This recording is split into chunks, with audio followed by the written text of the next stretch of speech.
I'm Lorraine Tansey from the National University of Ireland, Galway, and I've just come from the Ethics in Community-Based Research workshop, and I suppose everyone was very fired up in this particular session, particularly around the definition of ethics as well as the definition of community-based research. Basic research ethics goes for whatever you do. When working with people, when you actually confront people, you tend to have to sort of treat them with more respect than if you're further removed. So in that sense, I think maybe community-based research has a sort of a natural force in the sense that it might make people more ethical because you actually have to go out and talk to people. I think it's important, in fact, is that ethics is not kind of add up to knowledge production and knowledge action processes. I work with poor villages in Egypt and always have the dilemma of ethics. I mean, I interfere in their life, I break their privacy, hoping that I may do something useful for them, and may not this happen. What to do? As if the poor are paying the price of breaking the privacy as confronted with the rich. How to solve this problem?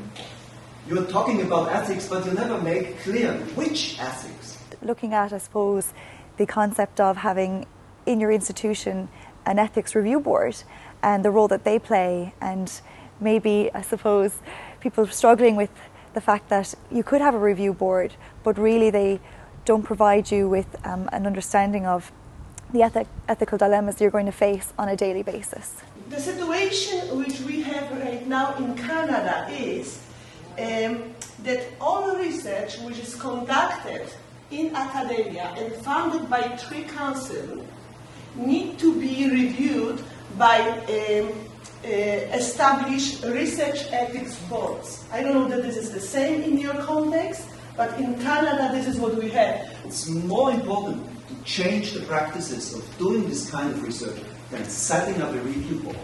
And then you can create respect and trust. How would you change the practices? Because actually what you want to change is you sort of want to change the conversation. And because right now people have reduced the idea of ethics to this shorthand of ethics review boards, right? So how do you force them to think differently about the idea, the notion of ethics in practice, in the way that these three individuals have said? I'll put an alternative view on the table, which is that I feel as soon as universities get involved, they're very risk-averse cultures, and they often prevent a lot of good community-based research from taking place because they're overprotective of the community they may not understand. Right. So when we talk about avoiding exploitation, then we are talking about how do we deal with the resources of the community we say we are serving.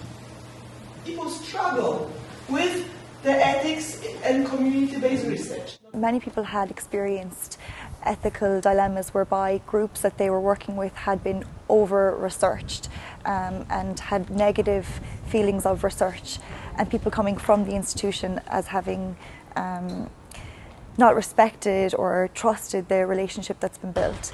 So I think really that point about integrity in research came from the idea that it's based on an openness and communication at all levels, and that we're all navigating our way through this, and that no one really necessarily has the answers.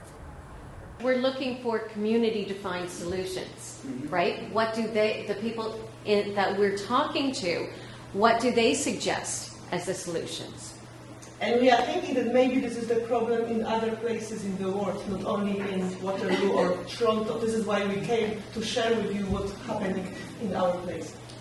And sometimes the interests of those local communities are against the interest of our research organization, and then things happen. It's not really clear. Sometimes it gives me a sleepless night. I would really talk about laws, because I think the people whose privacy was destroyed have no really good standing.